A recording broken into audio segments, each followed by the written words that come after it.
यार हमारा NEET exam अब एग्जैक्टली 100 डेज दूर है और ये लास्ट 100 डेज आपकी प्रेपरेशन के बेस्ट 100 डेज हो सकते हैं, प्रोवाइडेड आप सही फैक्टर्स पर काम कर रहे हैं। और अगर रिसर्च ओरिएंटेड प्रेपरेशन इस टाइम पर किया जाए तो ना सिर्फ आप अपना स्कोर इंप्रूव कर सकते हैं but at the same time confidence भी बूस्ट कर सकते हैं। So with the same objective, I am sharing this video with you all today, जहां पर 2024 एस्पिरेंट्स के लिए मैं केमिस्ट्री के वो टॉप 50 क्वेश्चंस आपके साथ, टॉप 50 टॉपिक्स आपके साथ शेयर करने जा रही हूँ, जिनको हम सबसे most important topics of chemistry 2024 के लिए मान सकते हैं, क्योंकि दीज हैव बीन द सब टॉपिक्स जो कि एग्जामिनर्स एब्सोल्यूट फेवरेट रहे हैं इन द पास्ट ईयर्स। यानी कि अगर आप लास्ट 10 ईयर क्वेश्चन पेपर्स का एनालिसिस करते हैं तो ये वैसे सब टॉपिक्स हैं जहां से क्वेश्चन का फ्रीक्वेंसी काफी ज्यादा रहता है एंड हेंस सर्टेनली एक हाई प्रोबेबिलिटी बनती है दैट दिस ईयर आल्सो, यानी नीट 2024 में भी आपको जरूर यहां से क्वेश्चन देखने के लिए मिल जाए। सो वीडियो को एकदम एंड तक फॉलो कीजिएगा और साथ साथ ये वीडियो का पीडीएफ आपको मिल जाएगा। ये पूरा 50 टॉपिक्स का पीडीएफ आपको मिल जाएगा मेरे टेलीग्राम पर। So I am Akanksha Karnwal, search me by my name, मेरे नेम की सही स्पेलिंग डिस्क्रिप्शन बॉक्स और कमेंट सेक्शन में आपको मिल जाएगी।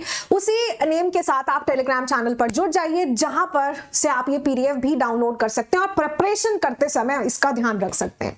Well, before we get started, hi guys, I am Akanksha, your chemistry educator. Make sure कि इससे पहले हम वीडियो में आगे बढ़ रहे हैं, आपने वीडियो को दिया है बहुत सारा प्यार, such that आपकी आकांक्षा मैम रहे super motivated to give you the best possible content. So make sure कि आपने वीडियो को लाइक किया है और साथ साथ चैनल को भी सब्सक्राइब किया है।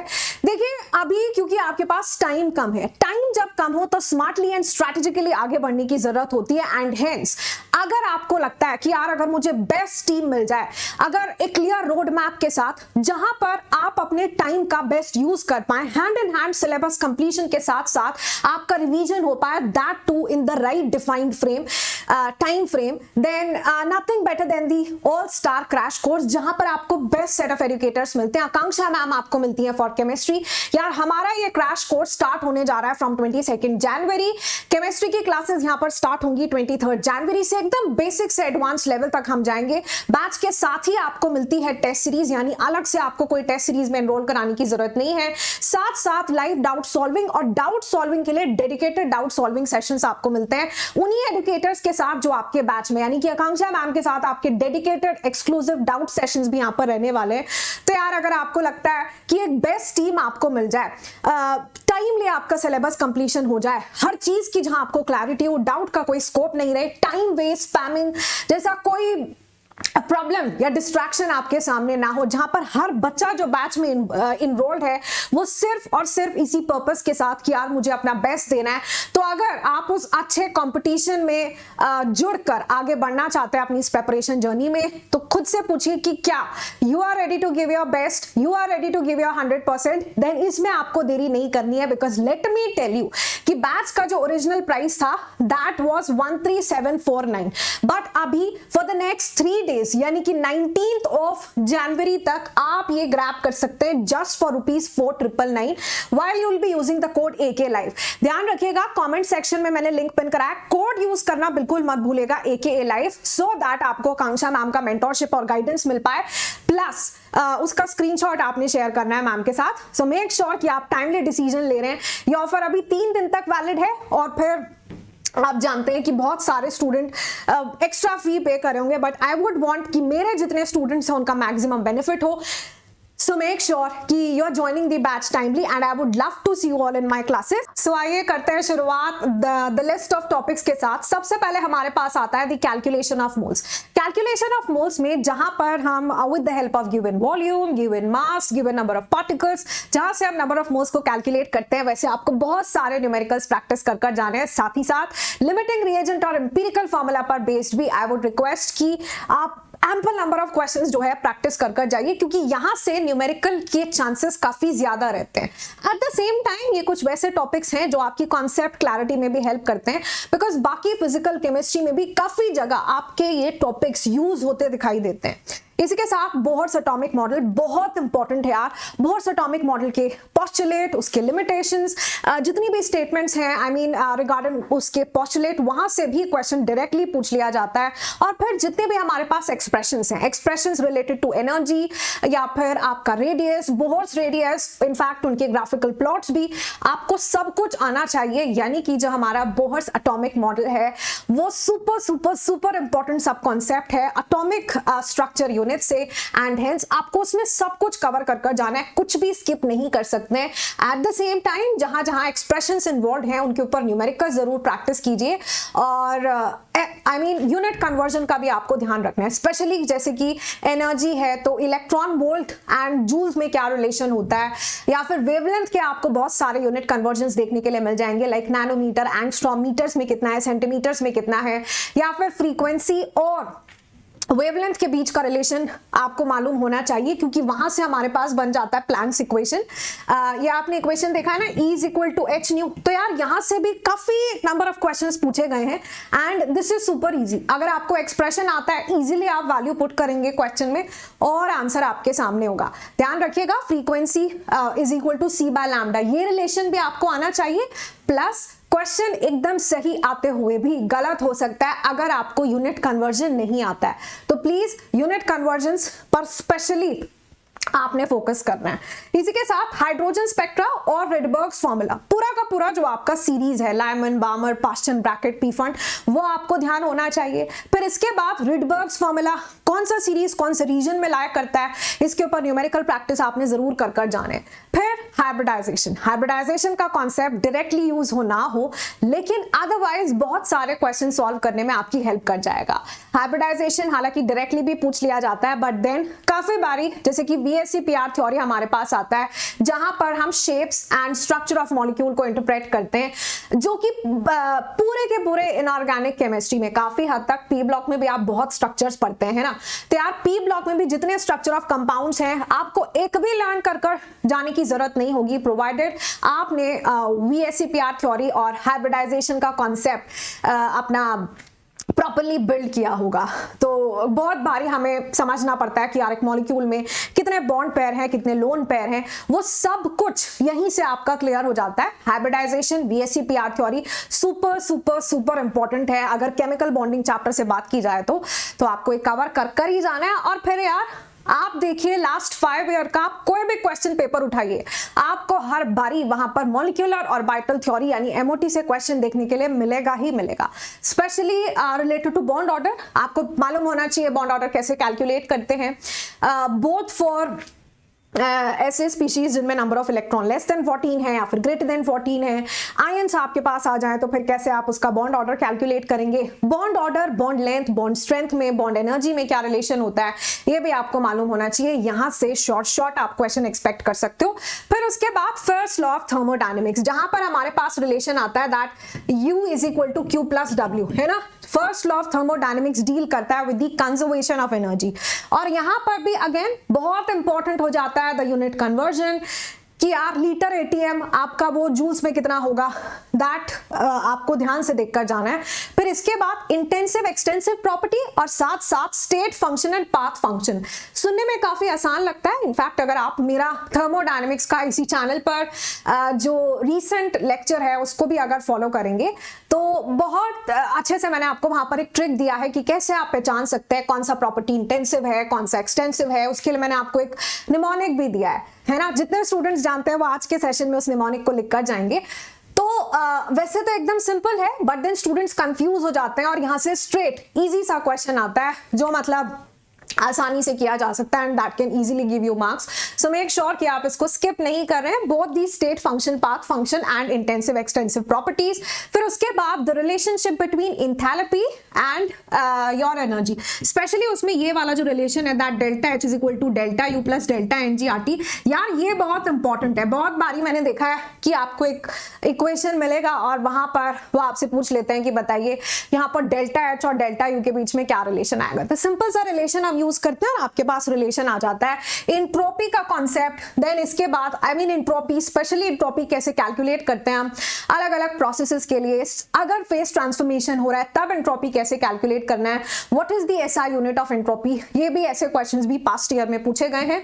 फिर इसके बाद गिब्स फ्री एनर्जी का कॉन्सेप्ट, कैसे वो क्राइटेरिया ऑफ स्पॉन्टेनिटी बन जाता है, क्या उसका रिलेशन है with delta H and delta S, तो वो पूरा टेबल इसमें एनसीईआरटी में भी आपको गिवन है और मेरा लेक्चर अगर आप फॉलो करेंगे तो वहां पर भी है, तो प्लीज टेबल को फॉलो कीजिएगा जो कि आपको क्राइटेरिया ऑफ स्पॉन्टेनिटी बताता है। साथ साथ गिब्स फ्री एनर्जी पर बेस्ड न्यूमेरिकल्स आपको जरूर प्रैक्टिस कर जाने।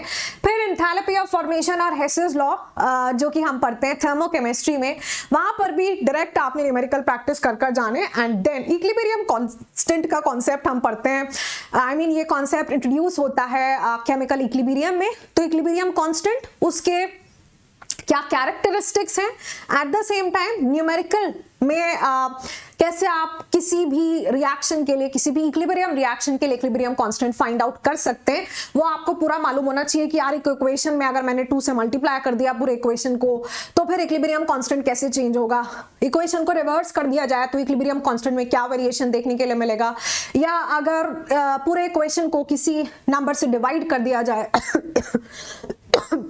तो इक्विलिब्रियम कांस्टेंट में क्या वेरिएशन देखने के लिए मिलेगा, ये आपको मालूम होना चाहिए। प्लस ली चाटलियर्स प्रिंसिपल, ली चाटलियर्स प्रिंसिपल जहां पर हम फोकस करते हैं इस बात पर कि यार अगर नंबर ऑफ मोल्स इंक्रीज हो रहे हैं तो फिर रिएक्शन कौन से डायरेक्शन में प्रोसीड करेगी, प्रेशर इंक्रीज कर दे, वॉल्यूम इंक्रीज कर दे, टेम्परेचर में कोई वेरिएशन ला दें तो फिर आपकी जो रिएक्शन है वो कौन से डायरेक्शन में प्रोसीड करने जा रही है।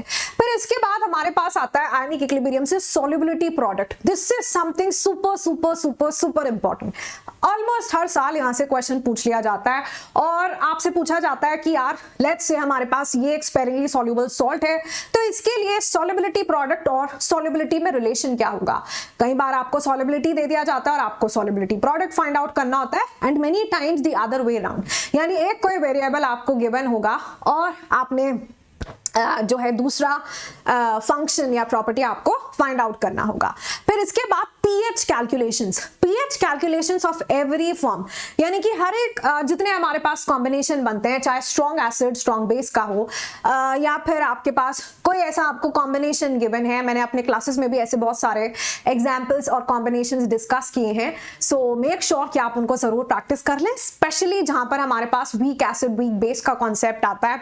और फिर बफर सॉल्यूशन, यार ये तो बहुत ही इंपॉर्टेंट है, कैसे बफर सॉल्यूशंस बनते हैं, एसिडिक बफर बेसिक बफर, ये आपको पूरा कर जाना है। और फिर यहीं से हमारे पास कॉन्सेप्ट आ जाता है, ये एक्सप्रेशन आ जाता है विच इज हैंडरसन-हैसेलबैश इक्वेशन, जो कि आपको पीएच कैलकुलेशन के लिए एक रिलेशन देता है, वो आपको मालूम होना चाहिए। प्लस मैं यहाँ पर ऐड कर देती हूँ यार सॉल्ट हाइड्रोलिसिस में भी हमारे पास ऑल इन ऑल जो रेलेवेंट केसेस बनते हैं वो 4 केसेस बनते हैं, है ना, कि आपका सॉल्ट बन रहा है स्ट्रॉन्ग एसिड स्ट्रॉन्ग बेस के कॉम्बिनेशन से, स्ट्रॉन्ग एसिड वीक बेस या weak acid strong base, weak acid weak base, ये चारों कॉम्बिनेशंस के लिए आपको hydrolysis constant, the degree of hydrolysis, pH pK pKb के बीच में रिलेशन मालूम होना चाहिए। ना सिर्फ रिलेशन डायरेक्टली पूछ लिया जाता है पर रिलेशन डायरेक्ट भी पूछ सकते हैं और उसके ऊपर न्यूमेरिकल भी आ सकता है। तो अगर आपको एक्सप्रेशन आता होगा, रिलेशन आता होगा, कुछ भी आपको नहीं करना है, सीधा क्वेश्चन से उठाकर वैल्यूज पुट करनी है और आंसर कैलकुलेट आप इजीली कर सकते हैं। रिलेशन बिटवीन केपी एंड केसी, यानी कि आपका equilibrium constant in terms of pressure and in terms of concentration के बीच में क्या रिलेशन है। फिर इसके बाद यार जीओसी का जीओसी की शुरुआत ही ये कुछ इलेक्ट्रॉनिक इफेक्ट्स के साथ होती है, which is inductive effect, resonance, mesomeric effect, hyperconjugation, और ये वैसे इफेक्ट्स हैं जो आपके पूरे ऑर्गेनिक केमिस्ट्री में यूज होने जा रहे हैं। ऑर्गेनिक केमिस्ट्री का एक चैप्टर ऐसा नहीं है जहां पर आप कह दें कि यहां तो ये इलेक्ट्रॉनिक इफेक्ट यूज नहीं हो रहा है ना, तो ये बहुत इंपॉर्टेंट है। प्लस उनका एप्लीकेशन क्या है, यानी कि अगर आपको एसिड बेसिक स्ट्रेंथ डिफाइन करना है तो वहां पर इनका क्या रोल है। अगर आपको देखना है what is the stability of carbocation, the stability of carbon and stability of free radical, वो यहीं से निकल कर आता है। तो प्रोवाइडेड आपने यहां पर इनको ठीक से कवर किया होगा, इजीली आप इस तरह के क्वेश्चंस कर जाएंगे। एंड मार्क माय वर्ड्स, यहां से क्वेश्चन पक्का ही आने वाला है, मतलब either stability of intermediate related या एसिडिक बेसिक स्ट्रेंथ रिलेटेड,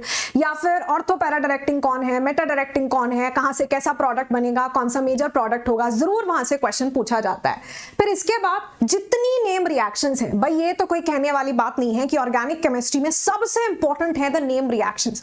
जितनी भी नेम रिएक्शंस हैं उनमें कौन सा रिएजेंट इन्वॉल्व है, कौन सा फंक्शनल ग्रुप किस फंक्शनल ग्रुप में ट्रांसफॉर्म हो जाएगा, कन्वर्ट हो जाएगा यूजिंग विच रिएजेंट, ये आपको जरूर ही मालूम होना चाहिए एट द सेम टाइम।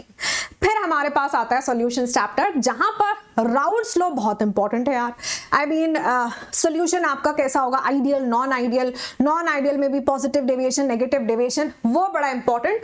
तो राउल्ट्स लॉ आपको आना चाहिए, उसके ऊपर जितने न्यूमेरिकल्स हैं प्रैक्टिस कर कर जाने हैं। और फिर ये तो आप मुझसे लिखकर ले लीजिए कि कॉलिगेटिव प्रॉपर्टी के ऊपर 110% क्वेश्चन आएगा ही आएगा, और मोस्टली एक न्यूमेरिकल होगा, एक से ज्यादा भी हो सकता है, you never know. But then आपके पास टोटल 4 कॉलिगेटिव प्रॉपर्टीज हैं, relative lowering of vapour pressure, elevation in boiling point, depression in freezing point and osmotic pressure. ये चारों कॉलिगेटिव प्रॉपर्टीज के ऊपर जितने बढ़िया क्वेश्चंस हैं आपको प्रैक्टिस कर कर ही जाने। आपके पास मेरे डीपीपीज हैं, वहां से सॉल्व करिए, नहीं तो एनसीईआरटी फिंगर टिप्स में जितने इन प्रॉपर्टीज के ऊपर क्वेश्चंस हैं सारे सॉल्व कर कर चले जाओ यार। चांस ही नहीं है कि एग्जाम में आने वाला क्वेश्चन आपसे नहीं बन पाए। फिर इसके बाद कंपाउंड्स ऑफ बोरॉन, जहां पर आप डायबोरेन, उसका प्रिपरेशन मेथड बहुत इंपॉर्टेंट है, उसका स्ट्रक्चर बहुत इंपॉर्टेंट है, स्ट्रक्चर के ऊपर भर भर कर क्वेश्चन आते हैं। हाइब्रिडाइजेशन क्या रहेगा स्ट्रक्चर में, बोराजीन, B3N3H6 और भी जितने आपके रिलेटेड रिएक्शंस हैं, एप्लीकेशंस हैं कंपाउंड्स ऑफ बोरॉन के, वो बहुत इंपॉर्टेंट है, तो प्लीज इसको जरूर कवर कर कर जाइएगा। Then the oxo acids of phosphorus, chlorine and sulphur, जितने ऑक्सो एसिड्स हैं उनका आपको कॉमन नेम भी पता होना चाहिए। फिर वहां पर हाइब्रिडाइजेशन क्या है, स्ट्रक्चर क्या है, वो पता होना चाहिए, क्योंकि सीधा पूछ लेते हैं कि यार अगर डायथाइनिक एसिड है बताइए उसमें कितने सल्फर होंगे, कितने सल्फर सल्फर बॉन्ड होंगे कि नहीं होंगे, कितने सल्फर ऑक्सीजन सल्फर बॉन्ड होंगे, कितने sulphur double bond oxygen bond होंगे, कितने OH बॉन्ड्स होंगे।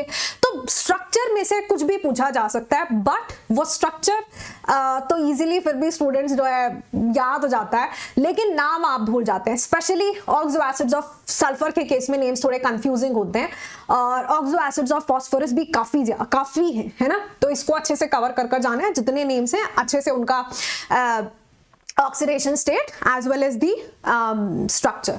फिर इसके बाद Nernst equation, Kohlrausch law, conductance. देखो कोलराशस लॉ और कंडक्टेंस तो वही इलेक्ट्रोकेमिस्ट्री से कंडक्टेंस वाले पार्ट में आ ही जाता है, ये कर जाना है, प्लस दी नर्स्ट इक्वेशन। और नर्स्ट इक्वेशन डायरेक्ट आपको एक्सप्रेशन तो मालूम ही है नर्स्ट इक्वेशन का, तो हो सकता है क्वेश्चन में आपको डेटा गिवन है और आपको सीधा सीधा वैल्यू पुट करनी है, but at the same time उसका एप्लीकेशन पार्ट भी बहुत ही इंपॉर्टेंट है, जहां से आप using Nernst equation equilibrium constant calculate कर सकते हो, या फिर सॉल्युबिलिटी प्रोडक्ट कैलकुलेट कर सकते हैं यूजिंग नर्स्ट इक्वेशन। अगर आपकी रिएक्शन इक्विलिब्रियम पर है या बैटरी डेड पड़ जाए तब क्या चेंजेस आपको देखने के लिए मिलेंगे एक्सप्रेशन में, वो आपको मालूम होना चाहिए। फिर इसके बाद हमारे पास the first order kinetics, super super super important. पूरा जितना आपका काइनेटिक्स ऑफ फर्स्ट ऑर्डर है, चाहे उसका डिफरेंशियल रेट लॉ एक्सप्रेशन है, चाहे उसका इंटीग्रेटेड रेट लॉ एक्सप्रेशन है, उसके ऊपर बेस्ड जितने भी प्लॉट्स हैं, उसका हाफ लाइफ, उसके ऊपर उनका रिलेशन, उसका ग्राफिकल इंटरप्रिटेशन, वो सब कुछ आपको आना चाहिए। एंड इसके बाद अर्हेनियस इक्वेशन। अर्हेनियस इक्वेशन क्या होता है, जहां पर हमारे पास ये रिलेशन आता है that K is equal to A e की power minus EA by RT, है ना। तो यार एक्टिवेशन एनर्जी क्या है, और उसके लिए एनर्जी उसके लिए आपका जो यूनिट कन्वर्जन है यहाँ पर भी काफी बार यूज हो जाता है, तो इसको ध्यान रखना है। एंड देन हमारे पास आता है जितने भी यार ऑर्गेनिक केमिस्ट्री में इंपॉर्टेंट रिएजेंट्स हैं, स्पेशली जो आपके अलग अलग ऑक्सीडाइजिंग और रिड्यूसिंग एजेंट्स हम यूज करते हैं, उनके साथ जो कैटलिस्ट यूज करते हैं, जो कॉमन वंस हैं, एटलीस्ट उनके लिए एक सेपरेट चार्ट आप प्रिपेयर कर लीजिए। अगर आपको इसमें मेरी मदद चाहिए तो भी आप मुझे कमेंट सेक्शन में बता सकते हैं। आई विल मेक श्योर कि मैं एक डेडिकेटेड ऐसा सेशन ले रही हूँ जहां पर हम सारे reagents of organic chemistry cover कर रहे हैं, क्योंकि एग्जाम में जो क्वेश्चन आएगा ना वो इसी के ऊपर बेस्ड आसानी से या तो नेम रिएक्शन से हो रहा होगा, या फिर जो हम रिएजेंट्स यूज करते हैं ऐसा सीक्वेंस वाले क्वेश्चन आते हैं कि यहां से हमने ये किया तो ये बना, फिर इसके बाद ये बनेगा तो what is A, what is B, what is C, ऐसे you have to identify the products. So that ways आप इजीली क्वेश्चन कर सकते हो अगर आपको रोल ऑफ रिएजेंट्स मालूम है। फिर इसी के साथ जितने भी आपके प्रेपरेशन मेथड्स हैं पी ब्लॉक में, I mean the standard preparation method. Standard preparation method का मतलब क्या है कि ऑस्वर्ड्स प्रोसेस है ना, फिर आपका डेकिन्स प्रोसेस, तो इस तरह से हेबर्स प्रोसेस, जितने मेन आपके जो नेम वाले प्रोसेसेस हैं वो आपको आने चाहिए, plus the complete and partial hydrolysis का क्या प्रोडक्ट होगा ज़ेनॉन फ्लोराइड्स का, वो भी इंपॉर्टेंट है। और यार आपका CFT which is crystal field theory, कैसे स्प्लिटिंग होती है आपका टेट्राहेड्रल कॉम्प्लेक्सेस और ऑक्टाहेड्रल कॉम्प्लेक्सेस में, एनर्जी का क्या वेरिएशन होगा, और वहीं से आपके ऊपर क्वेश्चन बन जाता है यार कि मैग्नेटिक बिहेवियर क्या होगा, whether the complex, whether the ion will be diamagnetic, paramagnetic, उसका मैग्नेटिक बिहेवियर, उसका मैग्नेटिक मोमेंट, जो एक सिंपल सा एक्सप्रेशन हम यूज करते हैं विच इज √n(n+2), जहां पर n आपका नंबर ऑफ अनपेयर्ड इलेक्ट्रॉन्स होता है। तो यार ये तो बहुत ही इंपॉर्टेंट है। कोऑर्डिनेशन कंपाउंड से तो आप लिख कर ले लीजिए, बहुत बढ़िया क्वेश्चन आपसे पूछे जाने वाले हैं। फिर इसी के साथ IUPAC नॉमेनक्लेचर, जो आपका coordination compounds, I mean coordination complexes के लिए नेम कैसे लिखते हैं, oxidising properties of d block element K2Cr2O7 और KMnO4 की जितनी ऑक्सीडाइजिंग प्रॉपर्टीज हैं, कैलकुलेशन ऑफ वर्क डन है ना, specially the pressure volume work, उसमें फिर लीटर ATM कितना है आपका जूल्स में, लीटर बार कितना है जूल्स में, ये यूनिट कन्वर्जन आना चाहिए। एंड प्रॉपर्टीज, जितनी आपकी पीरियोडिक प्रॉपर्टीज, ये जो चैप्टर है इसमें जितनी प्रॉपर्टीज हैं यार, be it ionisation enthalpy, be it atomic radius, या फिर इलेक्ट्रॉन गेन एंथैल्पी, इलेक्ट्रोनेगेटिविटी, यहाँ पर पहले तो down the group left to right क्या वेरिएशन होता है, प्लस जहां जहां एक्सेप्शन आ जाए, पीरियड में, S block, P block, D block में कहां कहां एक्सेप्शन देखने के लिए मिल रहा है। ध्यान रखिए क्वेश्चन एक्सेप्शन से ही पूछा जाता है। फिर इसके बाद अगेन GOC में, जैसे मैंने आपको पहले भी बताया कि अगर आपको ये इलेक्ट्रॉनिक इफेक्ट्स आते हैं जैसे कि inductive effect, resonance, mesomeric effect and बाकी आपका हाइपर कॉन्जुगेशन, तो इन्हीं का एप्लीकेशन बनता है ऐसे क्वेश्चंस जहां से आपसे एसिडिक बेसिक स्ट्रेंथ पूछा जा सकता है कि यार which is most acidic, which is least acidic, which is most basic, which is least basic. So इसी के साथ हमारी ये टॉप 50 टॉपिक्स की लिस्ट हो जाती है खत्म। लिस्ट को आप डाउनलोड कर लेंगे मेरे टेलीग्राम से। पहले भी मैंने आपको बताया कि यार आई मीन ये जो हमारा बैच है इसमें भी हमारा फोकस यही होगा कि यू नो जितने एक तो सिलेबस कंप्लीशन तो फैक्टर है ही, बट देन आपको इस एग्जाम का एक्सपीरियंस नहीं है। एक टीचर ने इस एग्जाम को बार देखा है एंड हेंस हम जानते हैं कि यार एक चैप्टर में से भी वो कौन सा टॉपिक है जहां ज्यादा थोड़ा ध्यान देना है, जहां से ज्यादा नंबर ऑफ क्वेश्चन प्रैक्टिस करने हैं, NCERT का वो कौन सा पेज है जो ज्यादा रेलिवेंट है ना, और उसके लिए गाइडेंस की जरूरत पड़ती है। स्पेशली लास्ट 3 मंथ्स में अगर आप अपना बेस्ट देना चाहते हैं, एग्जामिनेशन हॉल से बाहर निकले तो कह पाए कि यार मैंने जो है अपना बेस्ट दिया, एटलीस्ट लास्ट 100 डेज में अगर मैं इतना कर सकता हूं तो यू नेवर नो, है ना। सो मेक श्योर कि आप जो है टाइमली बैच ज्वाइन करना भी कंसिडर कर रहे हैं। बाकी रात को 8:30 बजे हमारी क्लासेस यूट्यूब पर ऐसे ही चलते रहेंगे। सो सी यू ऑल एट 8:30 PM। बाकी अगर आप बैच में एनरोल करा रहे हैं तो कोड यूज करना नहीं भूलेंगे AK Live, और मैम के साथ स्क्रीनशॉट भी शेयर कर देंगे। That was all for today. Thank you so much, good luck and take care.